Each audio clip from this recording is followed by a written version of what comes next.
మాటలు చెప్పడానికి గల కారణం ఏంటి?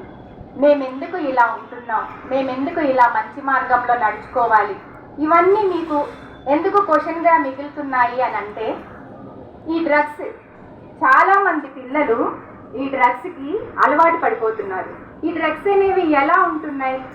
ఒక చాక్లెట్ రూపంలోను, ఒక షుగర్ రూపంలోను, ఒక ఆకు రూపంలోను, ఈ విధంగా అనేక రకాలుగా, ఒక మత్తు పదార్థంగాను, డ్రింకింగ్, ఇలాంటి ఈ విధంగా అనేక రకాలుగా ఈ డ్రగ్స్ అనేవి ఉన్నాయి. మనం వాటిని గుర్తు పట్టాలి. ఎందుకు? ఇప్పుడు చాక్లెట్స్లో ఒక మత్తు పదార్థాన్ని కలిపి మనకి చాక్లెట్స్ రూపంలో మనకి ఇచ్చేస్తారు. మనం దాన్ని ఏమనుకుంటాం? చాక్లెట్ అని చెప్పి తినేస్తాం. కానీ అక్కడ ఆగాలి. మన పేరెంట్స్, తల్లి, తండ్రి, తమ్ముడు, అక్క, వీళ్ళు ఇచ్చినప్పుడు మాత్రమే అవి తీసుకోవాలి. బయట వాళ్ళు ఎవరిచ్చినా కానీ, ఏది ఇచ్చినా, డ్రింక్ రూపంలో, షుగర్ రూపంలో, చాక్లెట్స్ రూపంలో ఏది ఇచ్చినా కానీ తీసుకోకూడదు. ఓకేనా?